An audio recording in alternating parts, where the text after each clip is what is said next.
Sejam bem-vindos a mais um episódio do Minecraft, diretamente aqui da Febraban-Tech, a maior feira de tecnologia para o mercado financeiro do Brasil. Estamos aqui em mais um episódio e hoje nós vamos falar muito sobre Open Finance, sobre como a Unicred, ela está explorando as inovações do sistema financeiro brasileiro, e por isso a gente tem aqui um time ao meu lado, velhos conhecidos, do meu lado direito, Paulo Sampaio, diretor executivo da MJV. Bem-vindo, Paulo. Boa tarde, Kleber. Marialvo, nosso head de arquitetura da MJV, seja bem-vindo. Boa tarde, Kleber. Obrigado. E nosso convidado, nosso ator principal, nós somos aqui os coadjuvantes da novela, nosso ator principal, Matheus Casanova, head de produtos e TI, Open Finance, Real Digital, Drex da Unicred. Seja bem-vindo, obrigado por aceitar nosso convite. Obrigado, Kleber. Valeu, obrigado pelo convite, Marialvo, Paulo. Prazer estar aqui com vocês nesse baita evento, esse grande evento que é o Febraban-Tech. Estar aqui com o MJV, parceiro aí da Unicred em algumas jornadas aí. A gente vai falar ao longo do bate-papo aqui um pouquinho sobre a experiência que nós tivemos aí em conjunto. É um prazer trocando aqui experiência com vocês. Boa, então vamos começar, Vamos dar início a esse pontapé, vamos dar um pontapé inicial nesse bate-papo. Eu já queria passar a bola para você, Matheus, porque a Unicred ela projetou que 15% da sua base deve ser impactada pelo Open Finance. Agora em 2024. Então, eu queria saber de você como que isso influencia na experiência dos cooperados com a empresa, e no trabalho da Unicred com esses clientes, especificamente. Qual é o trabalho, o papel da Unicred? Perfeito. Nesse cenário? Bom, acho que um passo assim, contextualizando todo mundo, o Open Finance, esse compartilhamento de informações financeiras e não financeiras entre instituições, de maneira regulada, e obviamente sempre com consentimento do cooperado. A Unicred entrou no Open Finance em 2022, naquele momento a gente entrou especificamente na fase 3, na fase onde a gente tem os arranjos de pagamento, no caso o PIX, mas desde aquele momento a gente já tinha na nossa estratégia adentrar nas demais fases, principalmente fase 2 e 4 ali, 4B, onde a gente tem os dados transacionais realmente do usuário final, no nosso caso cooperado, e estávamos até mais esperando uma estratégia de como entrar. Então, em 2023, a gente entrou efetivamente nessas demais fases. E um grande ponto é, no momento que a gente começa a ter esse consentimento, começa a receber mais dados do nosso cooperado, e a gente acaba criando mais uma base de informação sobre o comportamento do nosso cooperado, que junto com outras bases, não somente a base de Open Finance, mas usando outras bases que a gente tem internas dentro da própria instituição, a gente começa a trabalhar mais alguns vértices, que eu digo. A gente começa a trabalhar mais a parte de personalização. Então, no momento que eu começo a conhecer mais o Marialvo, o comportamento dele, financeiro, não financeiro que eu digo até a parte social, eu começo a criar produtos e ofertas mais aderentes à real necessidade do Marialvo. A parte também de segurança, ela acaba se beneficiando com relação a isso. A gente tem hoje diversos mecanismos de segurança e prevenção à fraude, e o Open Finance ele acaba sendo mais uma base, eu diria até tão importante quanto as demais que nós temos, porque é uma base hoje onde as bases que a gente está acostumado a utilizar, elas trazem muito o perfil do cooperado, do usuário final, dentro do perfil Unicred. O Open Finance eu trago uma visão do Marialvo de outras instituições com as quais ele se relaciona, e às vezes informação muito mais atualizada. E isso ajuda os mecanismos de prevenção à segurança, à fraude e tudo mais, a tomar melhores decisões. A parte de criação de novos produtos e serviços também é uma outra frente que a gente explora e consegue explorar muito com o Open Finance, e a gente pode falar também aqui um pouco sobre o gerenciador financeiro pessoal, que é uma das... Foi a primeira iniciativa, na verdade, que a gente identificou lá atrás, não tão longe, mas em 23, de como eu vou entrar, na verdade, na fase 2, porque, vamos dizer assim, para entrar na fase 2, a fase de dados, é uma fase que você tem que ter uma estratégia, simplesmente entrar por entrar, você tem um risco, eu estou expondo meus dados e eu preciso ter uma estratégia de ataque e defesa, me defender como é que eu Só que para isso eu preciso ofertar algo de valor para o meu cooperado. Ninguém acorda com a vontade, pega o aplicativo ali, vou dar meu consentimento para a instituição A, B ou C. Obviamente a gente pode ter estratégia, temos algumas estratégias de fomento desse consentimento, um push, uma mensagem, mas no final o usuário quer saber o que eu ganho em troca com isso. E a gente viu, então, o PFM, isso já em 2022, tá? Antes de entrar na fase de dados. A gente viu o PFM como, naquela época, inclusive 2022, vocês lembram, aí tinha o único PFM, né, versão de PFM ainda não numa versão regulada, era o Guia Bolso ali. Sim. Depois tinha Olivia, né, que acabaram sendo comprados por outras empresas, enfim. E a gente começou em 2023 o projeto de PFM, justamente para alavancar o número de consentimentos, né, uma entrega de valor, e ao mesmo tempo gerar essa oferta de valor para o nosso cooperado, que é justamente ajudar na gestão financeira dele. Então hoje a gente tem o gerenciador financeiro pessoal, que é que foi o primeiro produto Unicred a utilizar efetivamente dados de Open Finance, gerando valor para o nosso cooperado, e é um produto hoje que nos ajuda a escalar o Open Finance dentro do Unicred. Porque vamos dizer assim, a premissa é, para você utilizar o gerenciador financeiro pessoal, você tem que ter o seu consentimento. Nosso cooperado pode até usar o PFM apenas com dados da Unicred.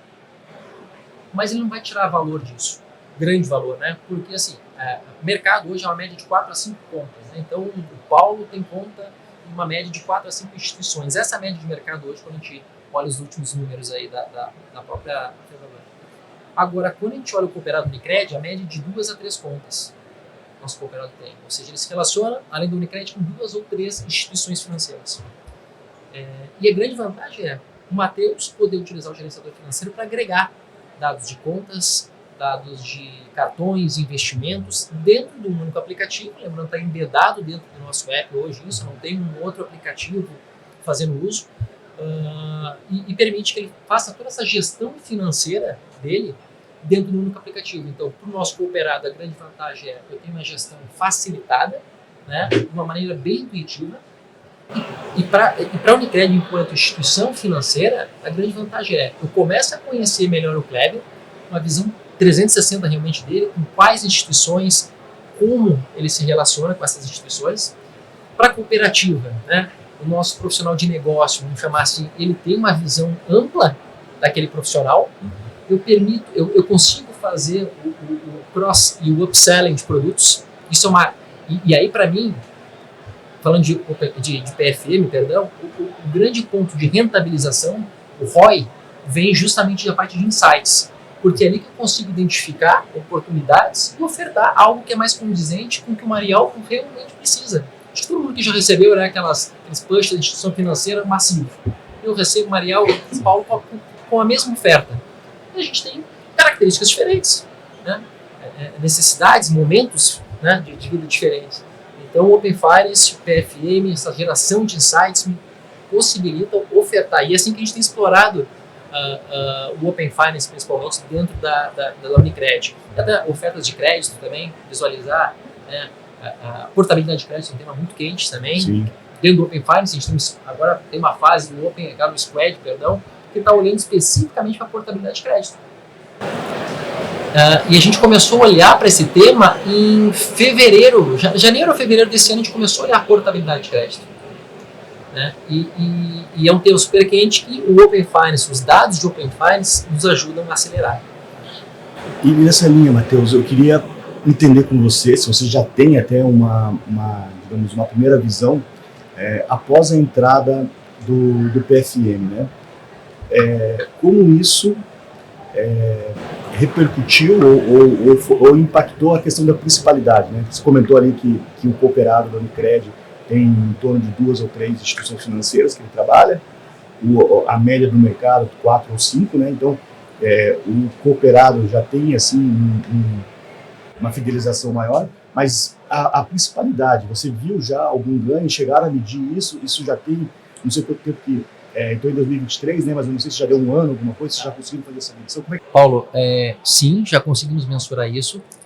Já adiantando, a gente observou que em torno de quase 50%, a 45% da base de cooperados que utilizam o PFM, obviamente, um passo atrás, a nossa massa de cooperados dando consentimento no Open, ela ainda é pequena. dado o tamanho da nossa base. A gente tem em torno aí de, chegando a 9% da nossa base. A gente tem hoje 315 mil cooperados, né? Então a gente tem aí 8, 9% com consentimento ativo. É um número modesto. Quando a gente olha o tempo de crescimento até desse consentimento de outras instituições, tempo de maturação, dada a proporção da base, obviamente, a gente vê que a gente está em linha com o que o mercado levou para chegar a esse mesmo percentual de consentimentos. Tudo bem, pode ter sido fases diferentes, né? Pega os bancões aí, eles entraram desde o início lá, era uma fase mais difícil realmente. E a gente observou, Paulo, aí que então 45% da nossa base de cooperados que deram consentimento passaram perdão, 90% passou a fazer uso do PFM, tá? E desses 90%, 45% passou a consumir mais produtos da Unicred. Cooperados que até então utilizavam a Unicred basicamente como um meio de eu recebo aqui nessa conta e transfiro para uma outra instituição, ou só uso para pagar débito, passaram a consumir outros produtos da Unicred.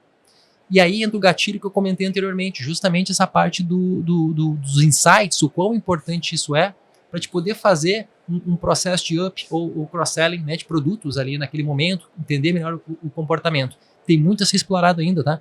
Mas a gente já conseguiu chegar a essa análise, tá? E a gente acompanha alguns tagueamentos que a gente faz dentro do nosso app. A gente começou a observar que os cooperados passaram a ficar, falando de Open Finance, mais tempo dentro do aplicativo na parte do PFM, explorando bastante. Então a gente tem mapa, todo um tagueamento, um mapa de calor, ver onde é que o profissional vai, e aí a nossa área de experiência justamente entra para melhorar, para identificar, poxa, aqui o pessoal está perdendo muito tempo, por quê? Onde é que eu posso melhorar, tornar mais fluida a experiência do nosso cooperado.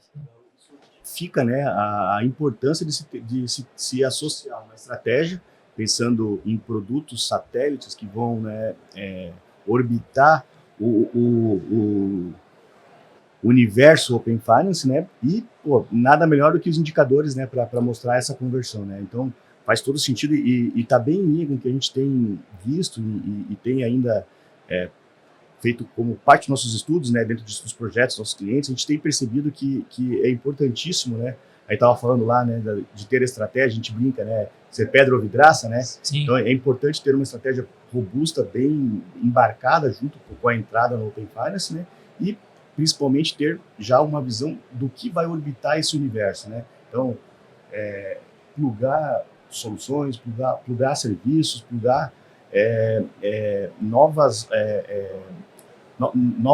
maneiras, né, de contactar o cliente, de falar com o cliente, de trazer o tom adequado para esse tipo de produto, porque acaba, né, como todo movimento, né, do setor financeiro, ele acaba criando uma certa desconfiança no início. Depois, a próxima fase é aquela euforia, né, o pessoal começa a ver a vantagem disso. Sim. E daí existe um boom, né, onde todo mundo corre para atender aquela demanda transacional, aquele aumento, né, de volumetria. Depois a coisa vai acomodando e daí sim as estratégias vão se entrando em linha, né, e as empresas vão conseguir ter uma visão mais correta, mais plana, né, mais flat de se a estratégia realmente funcionou ou não. Então, e até pegando um gancho, Paulo, assim, eu vejo que e é uma abordagem que a gente vem mudando lá dentro com as nossas áreas de negócio com relação ao Open. No início a gente tentava muito contextualizar o usuário final do que é o Open Finance. É difícil contextualizar. Minha mãe até hoje não entendeu, né? Mas é difícil contextualizar o que é Open Finance, né? Quando fala o Pix é muito mais fácil do cara, é palpável para ele. Open Finance não. Então a gente mudou a nossa abordagem, tanto com a área de negócio quanto os produtos. Quanto o negócio, a preocupação não é mais explicar quando o cooperado vai na agência, e tem muito isso no cooperativismo, né? Do cooperado ir até a agência. É muito um perfil. Relacionamento, né? Exato. É muito importante. A gente preza muito por esse relacionamento, né, essa proximidade, conhecer realmente a fundo o Paulo, quem é o Paulo. E a gente mudou essa abordagem, cara. Não vem explicar para o Paulo o que é o Open Finance, né? Se tiver oportunidade, tu até explica, mas quando o Paulo vai até a agência, tu já aproveita aquele momento para entender a necessidade dele e tudo mais, e aproveita dentro da tua linha de abordagem para pedir, de repente, o consentimento do Paulo, mas sem explicar o que é o Open Finance, mas atrelar uma necessidade que ele tenha. E essa mesma analogia a gente trouxe para os times de produtos. A gente não precisa pensar em criar, muitas vezes, produtos novos com Open Finance, mas como é que eu posso adaptar a jornada de um produto meu para que faça uso de Open Finance, né, os dados de Open Finance, para facilitar aquela jornada. E aí eu acho que o mais clássico que tem, né, é o processo de onboarding.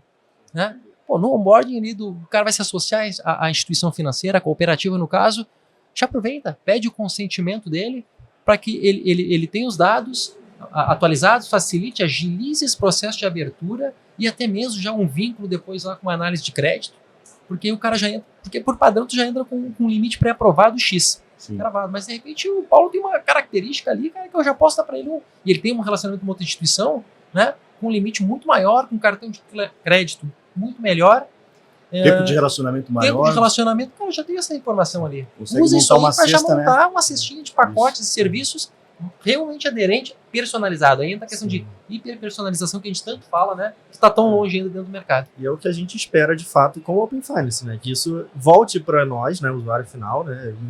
Isso volte em forma de benefícios, né? Porque o que eu tenho percebido, pelo menos até o momento, é que as instituições elas ainda estão engatinhando nesse devolver para o cliente. Tá? Mas sabe, Kleber, assim, ó, eu tinha essa percepção também, cara.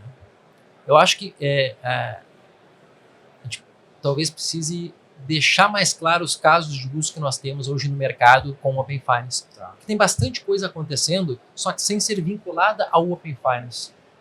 Então tem muita coisa realmente acontecendo, tanto para PF quanto para PJ, sabe? Que são públicos completamente distintos, tá? Isso até é um ponto que precisamos trazer. São públicos completamente distintos e o PJ também tem toda uma característica, né?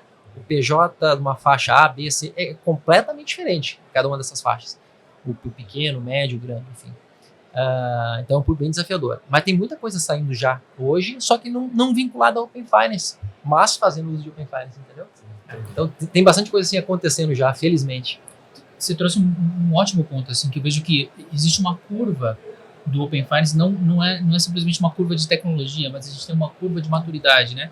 Então, em um determinado momento, as instituições estavam olhando para mais um regulatório, vamos colocar assim, com a expectativa que sempre se tem de um regulatório, do tipo, putz, isso vai impactar minha venda, vai impactar meu produto, minhas transações, e o Open Finance, ele trouxe uma característica de impactar comportamento de ambos os lados. Então, ele traz a visão, ele me permite conhecer mais o cliente, como é o comportamento dele, não só dentro de uma instituição, mas fora. E isso me leva a entender por que ele está procurando coisas lá fora e não está procurando na minha instituição. Talvez não seja a taxa, talvez seja a navegação, algum motivo leva ele a procurar alguma coisa em outra instituição e talvez ele nem procure dentro de casa, né? Talvez ele nem procure dentro da minha instituição. Mas quando eu começo a analisar esse tipo de comportamento, eu consigo perceber como o mercado tem se posicionado em relação a diferentes produtos e principalmente como o meu cliente reage de acordo com as diferentes abordagens. E aí eu preparo a minha instituição para abordar esse cliente, para melhor atender o cliente. E que não necessariamente é dentro de uma venda. Ele não vai refletir necessariamente na melhor venda. Talvez seja na melhor abordagem, talvez seja no tratamento com o cliente em determinadas situações. Mas é muito interessante ver como os dados do Open Finance e como o comportamento observado gera aprendizado interno. E aí você começa a receber uma abordagem diferente, como você comentou, né? O gerente me abordou numa agência de uma forma diferente, ele tinha dados, ele tinha informação de quem eu era, sem eu precisar trazer isso. Ele me fez uma oferta correta, sem precisar dizer assim, você compartilhou o Open, então agora eu sei que o teu Open gerou pontos aqui, você consegue converter num brinde. Não. Ele fez a geração de valor sem precisar carregar o nome Open nisso. Exato. E aí você vê a mudança você comentou da principalidade, né? Então, talvez eu não precise ter o relacionamento mais rentável, mas se eu conseguir trazer, se eu conseguir fazer o cliente se sentir em casa dentro do meu canal, isso pode fazer toda a diferença. E aí, no avançar do Open Finance, aí sim eu começo a conectar com serviços e produtos. Então, eu começo conhecendo, depois eu começo linkando produtos, aí eu trago talvez um Pix, eu trago uma contratação, uma portabilidade para dentro disso. Então, ele vai achar, eu como cliente, né, eu vou achar A instituição, o canal onde eu, cara, gostei daqui, tô me sentindo bem, eu começo a trazer meus dados, eu começo a operar outras instituições no lugar que eu me sinto bem. Como eu faço a movimentação de dinheiro, né, de saldo, sem precisar necessariamente entrar no app da outra instituição para transacionar. Eu já me sinto em casa aqui, então eu vou lá, eu faço aqui. Ô, Mariel, até pegando um gancho e complementando, a própria questão do PFM que eu comentei, muito em breve, o PFM vai ser commodity. Sim. A diferença que vai fazer o Paulo utilizar o aplicativo da instituição A ou B vai ser justamente a experiência que ele tem dentro daquele aplicativo. Aí a gente poderia falar dos super apps que se fala, né? Não acho que vai ter um super app, né? A gente vai ter vários super apps, na minha opinião. Assim, né?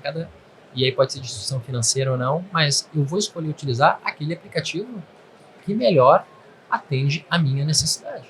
Se eu tenho uma boa experiência no aplicativo dessa instituição, não tem por que eu abrir aplicativo de 3, 4 instituições. Mas eu tenho que ter uma boa oferta, uma boa experiência, né? Então eu entendo aí que, voltando até da pergunta anterior, Paulo, essa experiência que a gente gera para o nosso cooperado dentro do aplicativo da Unicred, a gente quer gerar a melhor experiência para ele. Para que ele vai continuar tendo relacionamento com 2, 3 instituições. Isso eu vejo como inevitável, né? Vão ter instituições, eu acho pouco provável que uma instituição consiga deter a melhor cesta de serviços de tudo. Não vai. Investimento, seguro, previdência, é muito difícil. Até porque a gente está falando de comportamento, né? De comportamento, de momento momento de vida. Agora, se eu conseguir dentro do aplicativo da Unicred consolidar diferentes produtos e serviços, seja instituição A, B ou C, eu vou conseguir manter meu cooperado mais tempo fazendo uso do meu aplicativo, e ali eu consigo entender muito melhor o comportamento, ter toda essa questão de entendimento da jornada, do comportamento e necessidade, e realmente oferecer um produto que às vezes não vai ser o meu mais rentável. A gente preza muito por isso. Se eu tiver que oferecer o produto da outra instituição que é mais rentável para o meu cooperado, nós vamos oferecer. O cooperado está em primeiro lugar. Então, eu entendo que essa é uma mudança de paradigma que a gente começa e vai começar a ter cada vez mais forte dentro do segmento. E eu acho que isso faz muito mais sentido pensando no cenário do cooperativismo, né? Sim, o cooperativismo ele tem essa essência, né? E eu acho que hoje, pelo que a gente conhece do cooperativismo, né, já rodamos aí algumas estradas aí no movimento cooperativista, e a gente sabe que existe aquela questão do vestir a camisa do cooperativismo, né? Então você vê que o associado, o cooperado, ele tem ali uma relação a mais do que simplesmente a instituição financeira ou a instituição que vai ser responsável por ele ser bancarizado, né? Ali ele está vendo que isso vai ser revertido para a comunidade, isso vai ser revertido, né? Tem toda uma questão social, uma questão, né? Tem que ter um propósito por trás. Então isso faz ainda mais sentido, né? Então todo esse movimento, todos esses dados que vão ter como efeito colateral, né, a maior personalização, a chegada à hiperpersonalização de produtos, de cestas de ofertas e também na questão da relação e do relacionamento, né, da instituição com o cooperado, vai fazer muito sentido, porque ele vai, como você disse, né, ele vai ter a casa dele. Né? Então, provavelmente, no cooperativismo, o pessoal ele dá aquele valor, aquele teu bairrismo ali, né, a minha região, isso vai ser revertido para nós aqui. Isso vai fazer muito mais sentido, né?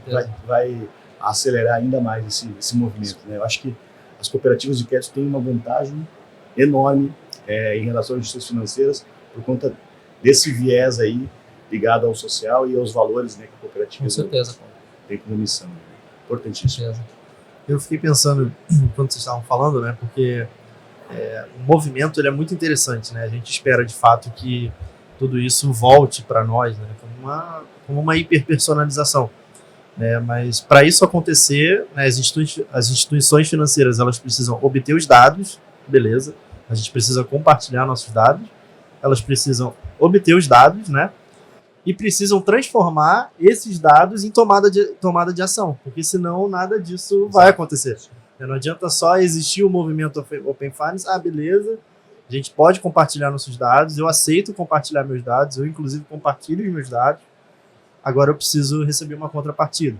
E aí é o ouro que as instituições financeiras têm na mão, né? Que é o dado, informação, comportamento, para poder devolver isso em forma de produto, né? Com certeza. E tem uma etapa, talvez, intermediária aí, que é você coletar os dados e você tratar esses dados. Sim.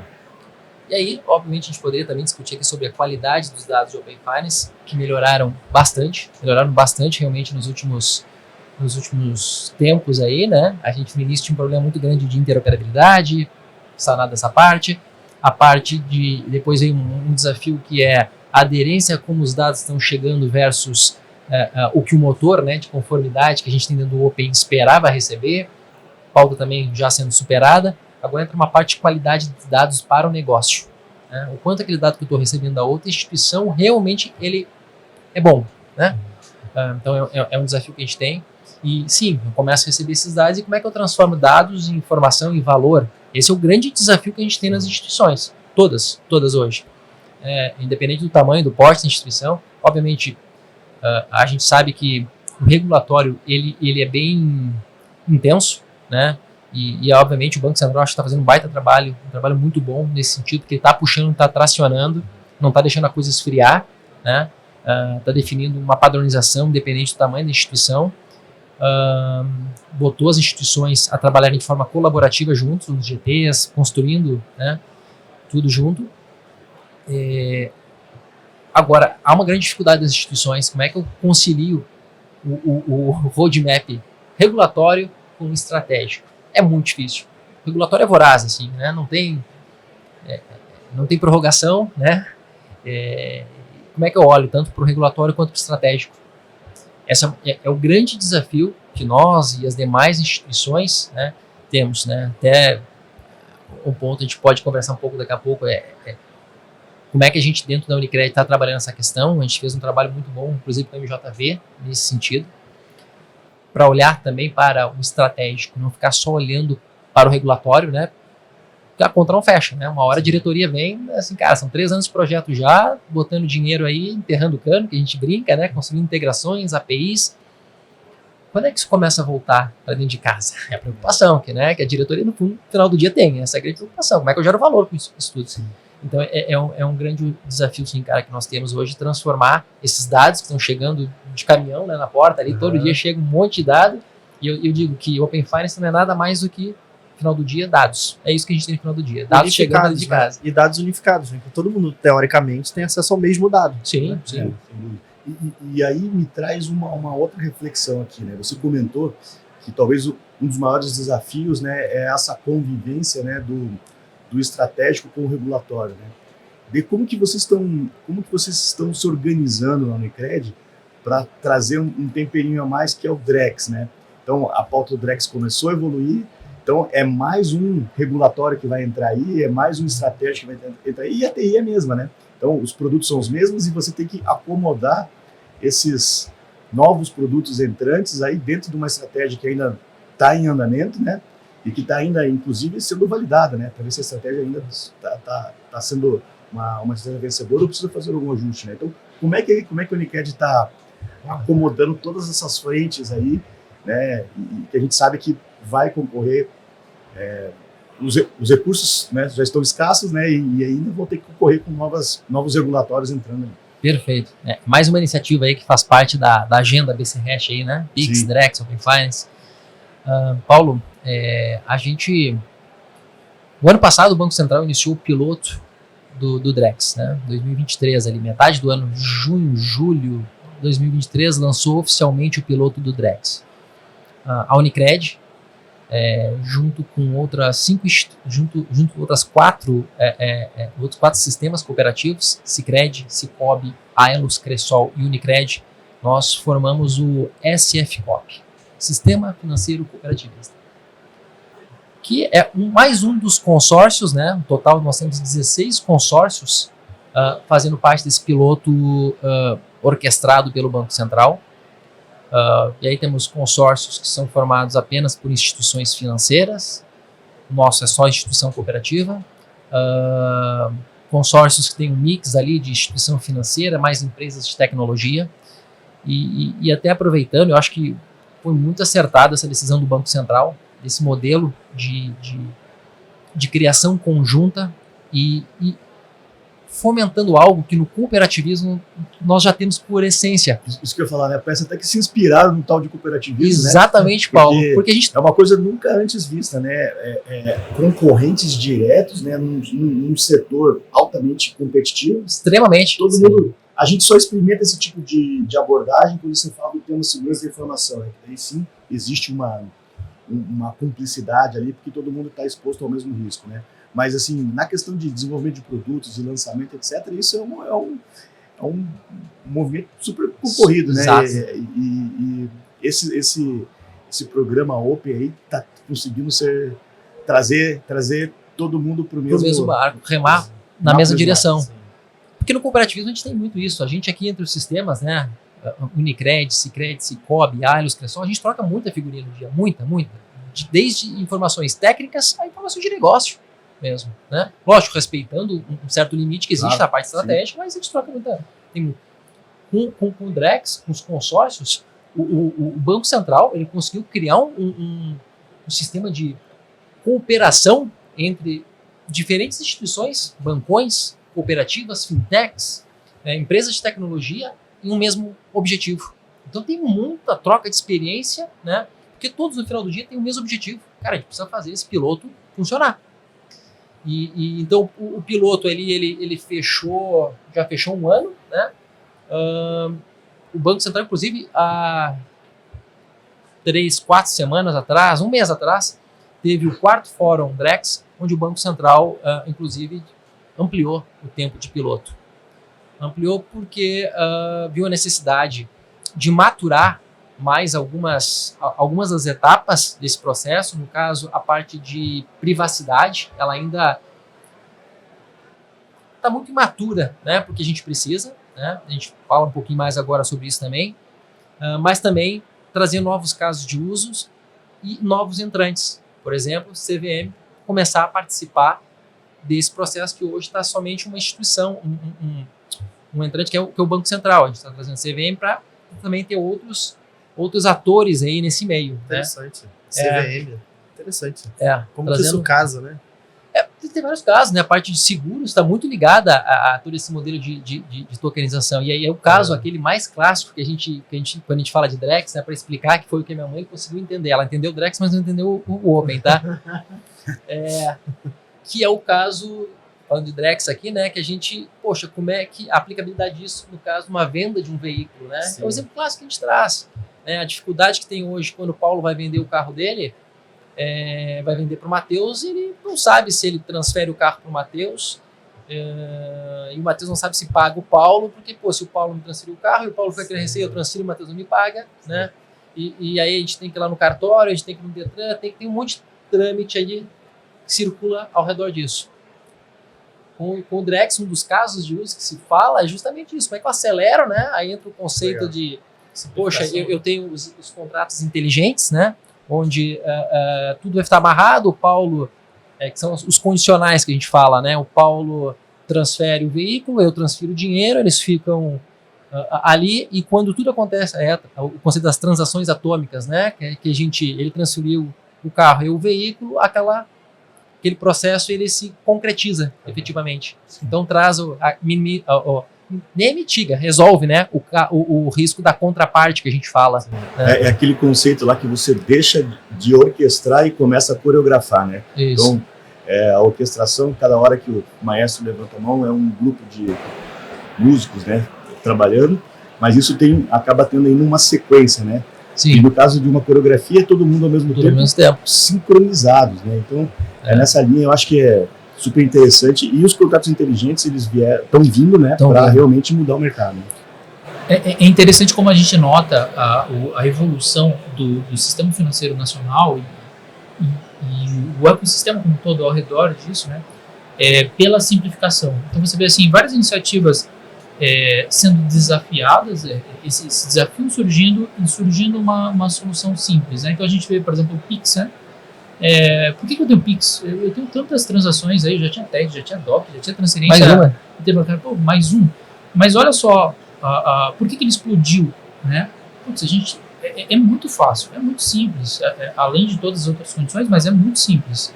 E aí você começa a ter uma relação mais próxima entre instituições, um pouquinho de colaboração, digamos assim, entre elas para resolver alguns desafios. A gente tem um problema lá um desafio de autenticação, e como é que eu comunico direto entre instituições em alguns momentos, né?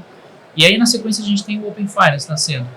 Então, legal, já que está funcionando bem, vamos botar uma pimentinha aqui. O Open Finance, as instituições fazendo trocas entre elas, o colegiado resolvendo ali e tal.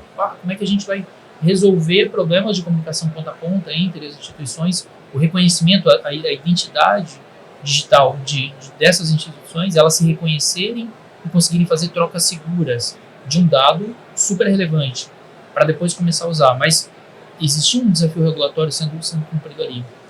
E aí você tem o Drex nascendo em paralelo, do tipo, cara, o que está faltando para as instituições inovarem? Você tem um monte de ideia dentro de casa e será que tem alguma coisa que você está falando assim, não, isso eu ainda não consigo implementar porque a regulamentação está barrando. E aí vem uma ideia de Drex e puxa o link entre os Opens, né? Então você tem Open Finance, Open Insurance. Começou já menor, né? Começou com Open Banking, que se tornou Open Finance com instituições, Open Health, Open Insurance. E esses negócios, eles têm uma inter-relação muito clara que o Drex conecta, né? Então você comentou do Smart Contract. No exemplo que você comentou, né? Uma operação financeira simples, né? Uma compra de um carro. Simples a transferência, né? Porque comprar um carro é um negócio custoso ali, né? Demora um tempo, né? Mas você tem a posse de algo, uma possível tokenização. Sim. Você tem uma transação financeira para ser resolvida. Possivelmente você tem um crédito, um crédito de automóvel para quitar essa transação. Então você tem mais uma terceira parte entrando e muito provavelmente você vai sair de uma concessionária com seguro. Então você já tem uma outra ponta vindo para dentro disso e todas essas frentes podem ser amarradas com o Drex. Você tem uma oportunidade de expandir e conectar meios que é lindo e desafiador ao mesmo tempo, né? Perfeito, Mariel. Acho que são os itens da agenda BC Hash que se complementam, né? Faz parte de uma evolução do Banco Central. E aí entra o conceito da inovação, né, cara? Porque inovação, no final do dia, tu resolver a dor, um problema real. Né? Quando a gente olha tokenização, ela não é inovação por si só, ela não é inovação. Né? Mas, quando eu resolvo uma dor, eu torno aquilo ali uma inovação. Então, esse exemplo que a gente falou, ele se torna uma inovação, né, fazendo uso de diversas tecnologias que, há um tempo atrás, lembrando, tokenização não é algo novo, né? Algo que já tem bastante tempo aí, quando a gente fala blockchain. Cara, é assunto já... Todo mundo conhecia e não sabia para que usava, né? Exato. Só que talvez a gente... E aí a gente precisa olhar, eu entendo sim, a nossa regulação até, para rever algumas coisas que o mercado financeiro precisa. Lembrando, o grande ponto hoje da privacidade que está pegando porque nós pegamos uma solução, ou as soluções, perdão, que existem hoje no mercado, e a gente está validando 4 soluções dentro do piloto do Banco Central, conduzido pelo Banco Central com as instituições, está justamente por uma particularidade que diz respeito ao sigilo daquela informação. Porém, quando a gente fala da área financeira, né, mercado financeiro, a gente tem uma coisa que a gente é restrito até certo ponto. Porque eu preciso saber, ter a capacidade de rastrear uma transação para prevenir algumas coisas como lavagem de dinheiro, como financiamento a coisas ilícitas. Se eu não consigo hoje, e a tecnologia hoje ela não permite, né, é uma característica da tecnologia, ela precisa se adaptar para atender a essa característica. E foi isso que essas empresas, inclusive, estão participando. As 4 soluções ali que estão participando dos testes, né, de privacidade, eles olharam e viram, cara, preciso mudar meu produto. Sim. Porque há uma necessidade latente ali. Principalmente trazer a questão da rastreabilidade, né, associada ao produto. Né? Então você tem lá uma série de linhas de créditos que só é permitida se o solicitante, né, o contratante do crédito, preencha requisitos, né? Pensando no agronegócio aqui, né? É uma propriedade que não desmata, é uma propriedade que que não tem nenhuma questão ligada à legislação, né? Então tudo isso é rastreável, né? E você consegue colocar dentro do contrato. Você faz uma série de validações, isso entra embarcado no contrato, simplifica muito, né, o negócio, né? Porque você vai trabalhar com caixinha preta, né? Eu vou pedir um crédito. E a magia acontece, né, dentro do contrato inteligente. Né? Mas aí tem um ponto legal que o Matheus trouxe, que você começa a trazer novas camadas para a segurança. Então, quando você olha blockchain ou uma cripto mesmo, né, você tem muita segurança ali. Sim. Você tem uma segurança enorme. A questão da rastreabilidade é muito presente, a imutabilidade é algo muito bom. E aí é muito legal porque você traz conceitos de segurança que não são novos, antigos, sigilo do dado. Há quanto tempo a gente trabalha com a questão de sigilo do dado entre instituições, né? Mas que não estava contemplado nesse contexto, porque essa tecnologia ainda não estava sendo usada nesse mercado, né? E aí você agrega uma legislação, uma regra antiga para dentro de uma tecnologia nova e torna ela muito mais robusta. Exatamente. Matheus, e uma coisa, uma dúvida que eu tenho, assim, porque eu acho que talvez seja o grande desafio do ponto de vista até envolvendo aí a área do Kleber, né, do marketing, na comunicação, vocês já estão pensando em como vão trabalhar essa questão do real digital, Drex, vinculado, né, ou digamos na esteira da criptomoeda, que hoje existe até vou falar entre aspas aqui, um certo preconceito, porque a criptomoeda está associada a questões ilícitas, né? Então, assim, vocês têm algo já sendo planejado para trabalhar essa parte? Porque eu imagino que isso seja um desafio, né? Hoje você sabe que boa parte das fraudes financeiras, elas no final se transformam em criptomoedas e você perde o destino, né? A rastreabilidade, né? Como é que você está fazendo isso? Assim, eu acho que um primeiro ponto é, na mesma linha que a gente falou de Open, você precisa, você não vai explicar para a pessoa o que é o Drex. Ele tem que ser algo transparente. Quando a gente falou desse exemplo da transferência de um veículo, eu não posso chegar para a pessoa e explicar, cara, aquilo tem que ser algo transparente. Eu vou entrar no meu aplicativo, sabe? Por trás a magia vai acontecer. Tá tudo lá no back acontecendo, mas para o cara é só mais uma funcionalidade ali, uma opção que tem no aplicativo, botou aqui, confirma aí, confirmou, processado, aprovado, ponto.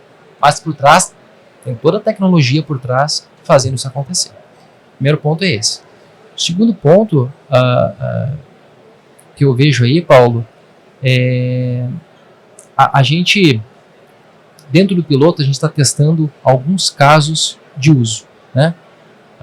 E lembrando, o piloto nesse momento, ele está muito mais vinculado a você validar, né, esses casos de uso, validar a tecnologia, validar a escalabilidade, validar a segurança, né?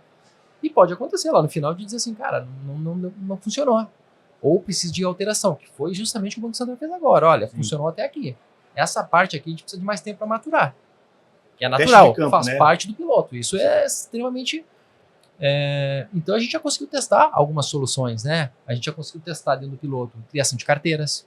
A gente já conseguiu testar dentro do piloto a emissão, resgate e transferência do real digital, que é o real voltado para o atacado. Conseguimos fazer esse mesmo emissão, resgate e transferência para o real tokenizado, que é o real voltado para o varejo. Lembrando, não vai existir para o usuário final, não esquece de real tokenizado. Esse é algo transparente. Conseguimos testar já a emissão de títulos públicos, emissão e transferências e vendas, de títulos públicos com real digital, com real tokenizado, isso tudo a gente já testou dentro do modelo.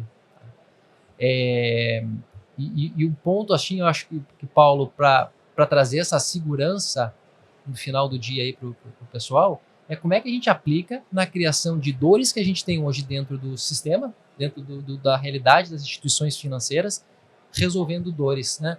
Então a gente vê aí casos já voltados ao Rio Grande do Sul, como é que a tokenização pode ajudar na recuperação do Rio Grande do Sul, em virtude de todo o advento aí que a gente teve climático acontecendo. Tá? E tem um outro fator aí, tu comentou das criptos, que foi justamente A grande diferença é que o real digital, né, e aí se a gente olhar só sobre a ótica e eu já falo um pouquinho mais sobre isso, sobre a ótica de moeda, de uma CBDC, lembrando, ela tem a grande segurança que é uma moeda gerada por um banco central. Sim. Esse é o conceito, é o que diferencia o real digital de um Bitcoin da vida. Exato. Eu tenho a segurança por trás do Banco Central. Eu não vou ter mais uma moeda. Não, vai continuar sendo real. Na sua representatividade através da sua representatividade digital. Bom, tem lastro. Exatamente, vai ser sempre 1 para 1. Né? Esse é um ponto importante que a gente tem desse cenário. E aí, quando a gente fala de Drex, né, acho que é importante só reforçar que o Drex não é simplesmente a CBDC. A CBDC é uma das vantagens. O Drex é muito mais que isso. E aí, para mim, a grande diferença do Drex, e aí quando a gente olha outros países, né, tem países que estão criando a sua CBDC com o objetivo de resolver um problema que a gente resolveu com o Pix. Tem países que estão criando para outros casos de uso. No Brasil, aqui, além de ser uma CBDC, a gente está criando uma plataforma. Uma plataforma onde toda essa economia tokenizada, ela vai transitar, né?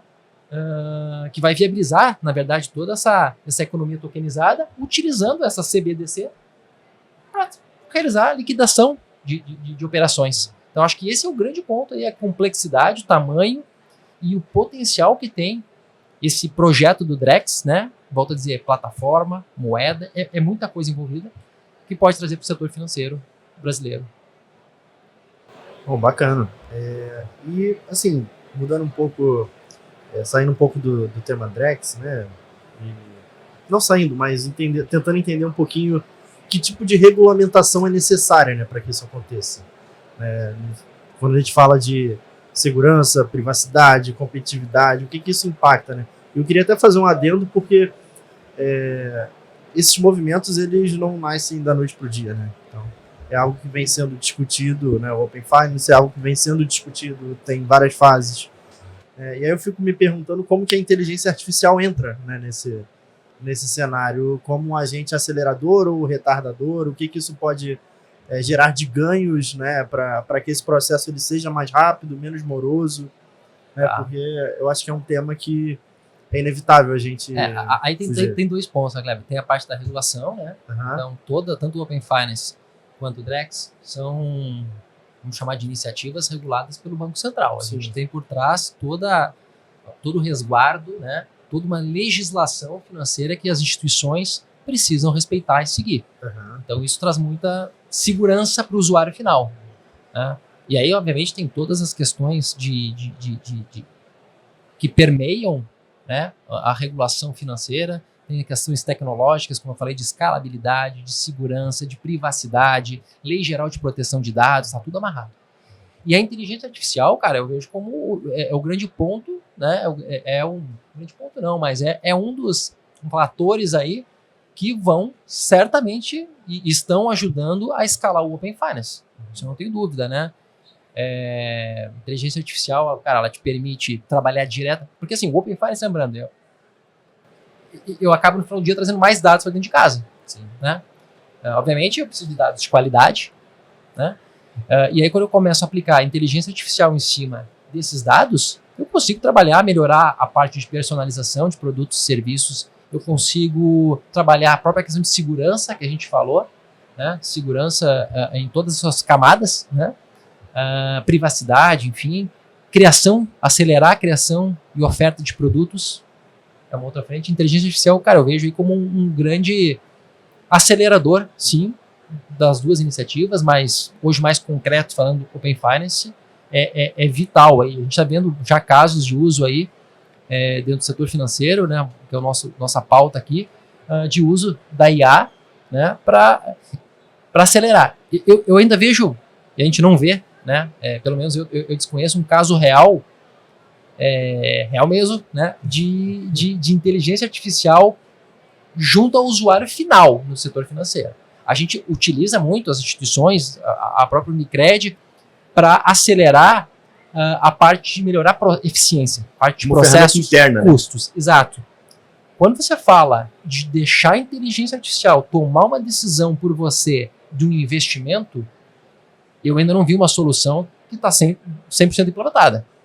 né, dos bancões, fintechs e tudo mais. A gente, obviamente, por exemplo, quando eu falei do PFM, a gente tem dentro do nosso gerenciador financeiro pessoal uma parte com inteligência artificial aplicada ali, que vai desde a parte de categorização dos dados até a parte depois lá de geração de insights. Isso aí tranquilo, né? Agora tem uma camada final ali que você não consegue. Vou dar um outro exemplo de aplicabilidade muito interessante, usando IA generativa no caso, né? Que é a criação de dashboards, por exemplo. A gente sabe o quão custoso né? Assim, a gente tem uma série de... Falando de Open Finance, por exemplo, a gente tem uma série de dashboards lá onde a gente acompanha as principais métricas do mercado, do segmento, né? Consentimentos, como é que eu me comporto junto a outras instituições, como é que eu estou... até insights e comportamentos. Só que aí quando muda um gestor, o Paulo vem trabalhar na Unicred, ou ele assume uma outra operação ali, ele vê a necessidade de novos dashboards. E aí o que acontece? Você precisa demandar lá para o time de BI a criação dos dashboards, e o time de BI, tô com um roadmap cheio de coisa, cara, vou conseguir te entregar isso aqui daqui a um mês. O cara de negócio, um mês não dá, eu precisava dessa informação agora. Cara, com IA generativa, a gente viu alguns casos do pessoal testando, liberar para a área de negócio a IA generativa, onde ele, via prompt, ali, linguagem natural, ele pede uma informação da tua base, ela lê a tua base de dados de Open Finance e te traz as informações que tu teria num BI, sabe? Então facilita muito para o cara de negócio essa análise dos dados que estão ali, já traz os dados, só que tem que testar ainda bem, validar bem esse modelo, né, para garantir que tu não vai ter nenhum, e aí toda a questão de ética, para não ter treinamento, né, muita preocupação com viés, né, para não ter nenhum viés quanto a sexo, gênero, raça, né, então eu vejo, resumindo, como um grande acelerador aí, cara, para o Open Finance aí, para casos de uso, para entender comportamento, tendências, insights. Essa visão de interpretação de comportamento é algo que está muito presente, é um desafio muito grande para nós, e aí eu coloco muito, muito difícil para a visão humana. A gente demora muito tempo para perceber comportamentos. Que a IA traz isso muito mais rápido para a gente, essa análise de comportamento e joga na nossa cara. E aí a gente consegue se adaptar mais rápido, absorver mudanças mais rápido.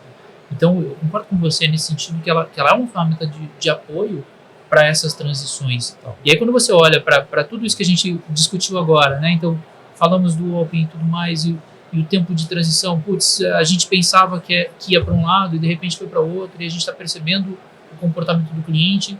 Talvez, com o uso da IA como ferramenta de apoio dentro, a gente consiga fazer essa transição muito mais rápido. Materializar o uso do Drex, por exemplo, dentro dos nossos desafios, talvez resolvendo coisas que hoje a gente não percebe que são desafios. A gente está tão automático resolvendo aquilo que você nem percebe que aquilo pode ser diferente e que pode ser muito mais rápido. E aí, com o contexto de fora, com análise de contexto e comportamento, você pode ter exatamente o que você comentou, insights para fazer uma transição rápida. Perfeito, Manel, perfeito. Cara, assim, eu suspeito, mas a gente um dos pilares que nós temos, frentes que a gente quer começar a explorar mais. O volume de dados é cada vez maior, né, e você achar que você vai conseguir interpretar, analisar e gerar insights desses dados no modelo tradicional, cara, é inviável, Paulo, é inviável, assim. Então a inteligência artificial, com certeza, vai nos ajudar a gerar esses insights e resolver problemas, como tu falou, né, que são dores que eu tenho no dia a dia, mas que eu já estou um manual rotineiro aquilo para mim e eu poderia melhorar. Quando a gente fala em tecnologia mesmo, assim, né, a gente vê casos de uso já, com o Copilot, inclusive, da Microsoft, do pessoal utilizando para geração de código, né? Nós temos aí uma grande instituição aqui no Brasil, que é um dos maiores usuários, inclusive, do Copilot da Microsoft, utilizando a IA generativa para gerar esses códigos, cara.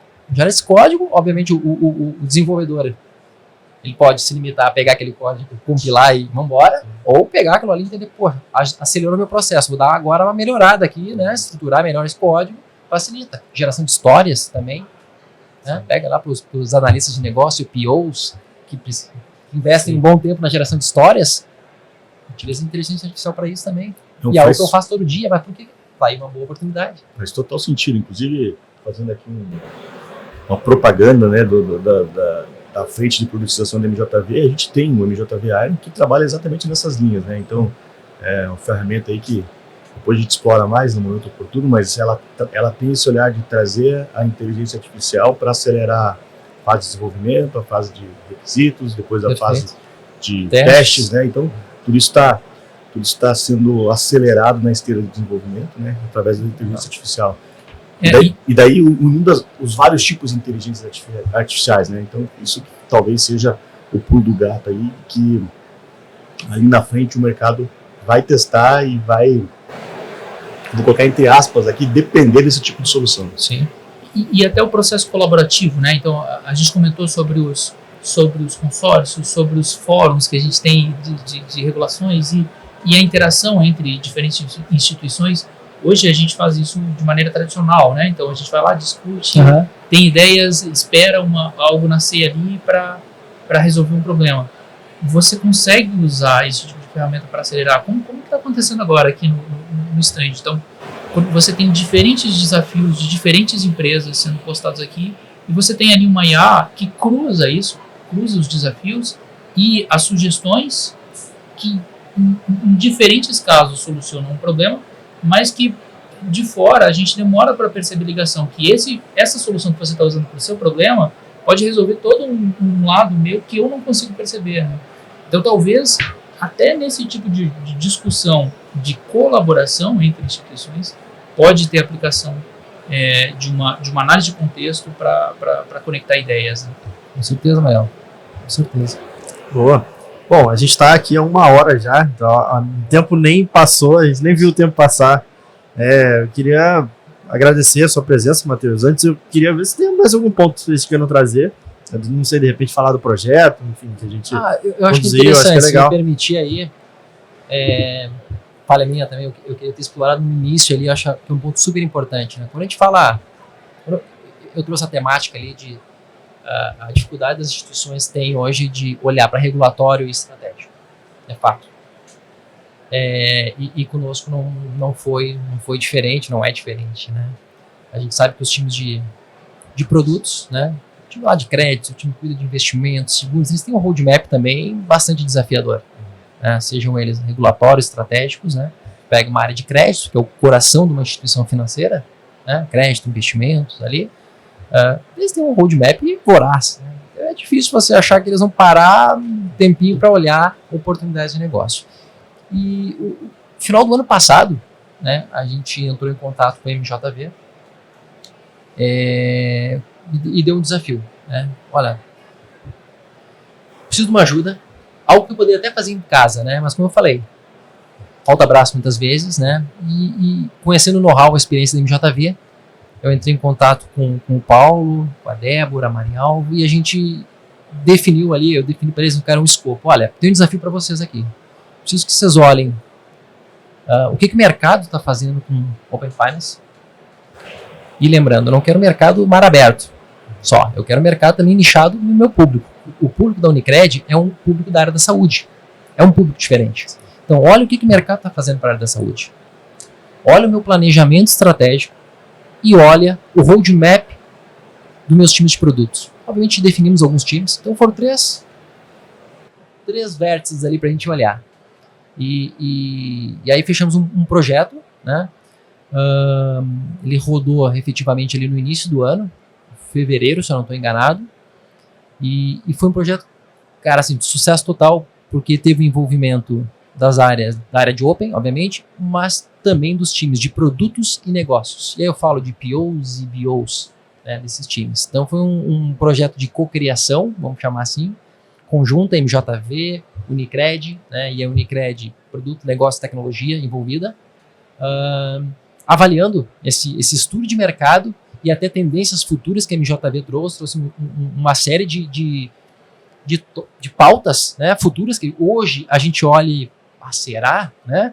E talvez daqui sim algumas acerte, outras não, mas certeza que muitas que estão ali, em breve a gente vai começar a ver pipocar, talvez até aqui nesse evento daqui a uns anos. E esse trabalho de cocriação, a gente saiu dali mapeou 20 iniciativas e dessas 20 nós definimos ali 3 que seriam estratégicas para a área de negócio da Unicred, olhando o contexto da Unicred.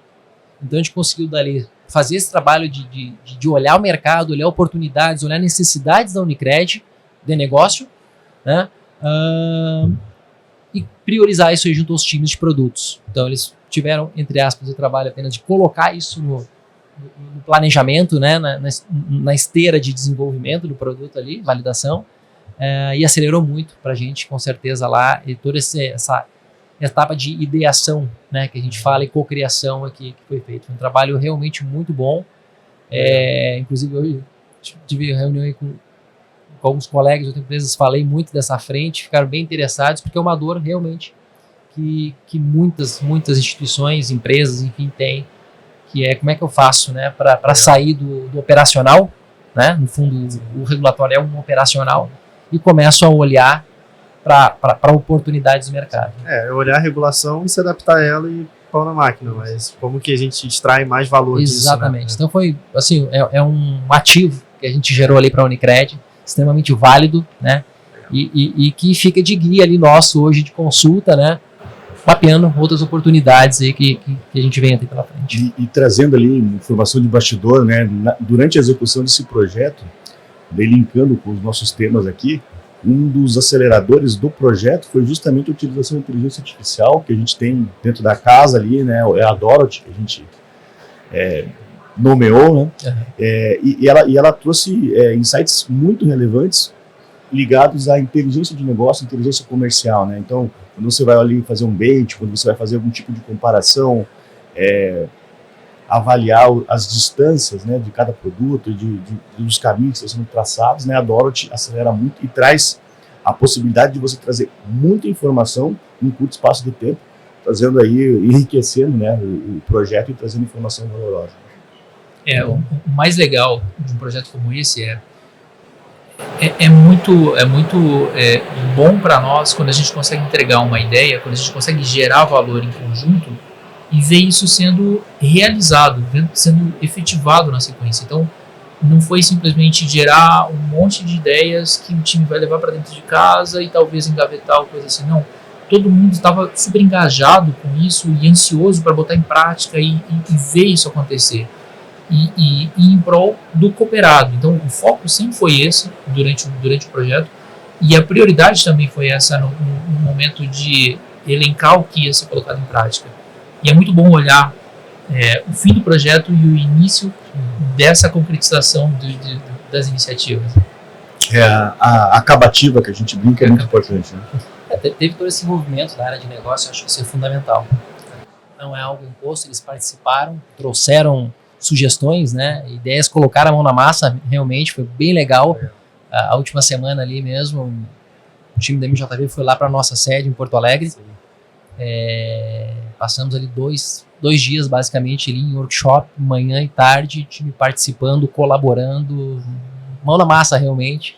Acho que esse é um dos pontos aí para atingir esse sucesso, né? Obviamente toda a competência aí da MJV na condução, mas se você não tiver envolvimento do negócio, é muito difícil que aconteça, como o Ariel falou, do pessoal entender aquilo ali como algo benéfico realmente para eles e priorizar. Aquilo que você falou, né? Vira um ativo da empresa, né? Então, aquele conteúdo, aquele material, aquele relatório, ele pode ser, se fosse um livro de cabeceira, né? Podendo ser consultado por vários projetos, por várias áreas, né? Então acaba sendo um ativo. Perfeito. Bom, Matheus, muito obrigado, cara. Obrigado demais por ter aceitado o nosso convite. Foi realmente uma aula. Eu, particularmente, aprendi bastante. Tenho certeza que o pessoal que está nos ouvindo, nos assistindo também. E estamos ansiosos aí pelas próximas etapas e esperamos contar com você também numa próxima oportunidade. A gente está sempre próximo, é bem legal. Obrigado. Eu que agradeço, gente. Obrigado pelo convite aí. É um prazer sempre trocar figurinhas com vocês. Sempre aprendo muito também.